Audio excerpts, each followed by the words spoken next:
নমস্কার বন্ধুরা, আপনাদেরকে স্বাগত জানাই আমার এই ইউটিউব চ্যানেল দ্য বেস্ট এডুকেটামে।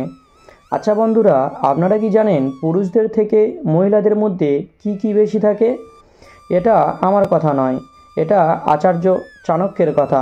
আচার্য চাণক্য তার চাণক্য নীতি কাব্যগ্রন্থের প্রথম অধ্যায়ে বলে গিয়েছেন যে পুরুষদের থেকে মহিলাদের মধ্যে দ্বিগুণ খিদে, 4 গুণ লজ্জা, 6 গুণ সাহস ও 8 গুণ কামনা থাকে। তো চলুন দেখে নেওয়া যাক সেই সংস্কৃত শ্লোকটি। চাণক্য বলেছেন যে স্ত্রীণাং দ্বিগুণ আহার লজ্জা চ অপি চতুর্গুণা সাহসং ষট গুণং চ এব কামোচ্চাষ্ট গুণঃ স্মৃতঃ।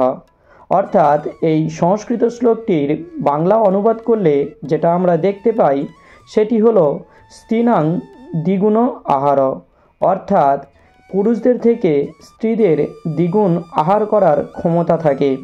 কারণ মহিলাদের শরীরে এক্সট্রা হরমোন তৈরি হওয়ায় তারা দ্বিগুণ আহারের ক্ষমতা রাখে। তারপরে রয়েছে দেখুন লজ্জা চ অপি চতুর্গুণা, অর্থাৎ পুরুষদের থেকে মহিলাদের মধ্যে লজ্জা থাকে চতুর্গুণ। তাই মহিলারা অনেক গুণের অধিকারী হওয়ার সত্ত্বেও সেই গুণ প্রকাশ করতে পারে না।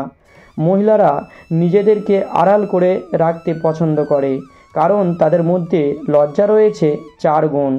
এরপরে রয়েছে দেখুন সাহসং ষট গুণং, অর্থাৎ পুরুষদের থেকে মহিলাদের মধ্যে সাহস থাকে 6 গুণ। তাই তারা যে কোনো সমস্যায় সম্মুখীন হলেও তারা তাদের সাহস দেখাতে পিছু পা হয় না। শেষে রয়েছে দেখুন কামঃ চাষ্ট গুণঃ স্মৃতঃ, অর্থাৎ পুরুষদের থেকে মহিলাদের মধ্যে কামনা থাকে 8 গুণ, কিন্তু সেই কামনা তারা প্রকাশ করতে পারে না, কারণ আমরা পূর্বেই জানলাম যে তাদের মধ্যে লজ্জা থাকে 4 গুণ। তো ভিডিওটি কেমন লাগলো অবশ্যই আমাকে কমেন্ট করে জানাবেন, এবং ভিডিওটি ভালো লাগলে লাইক করে দেবেন, এবং চ্যানেলে নতুন হলে চ্যানেলটি সাবস্ক্রাইব করে দেবেন।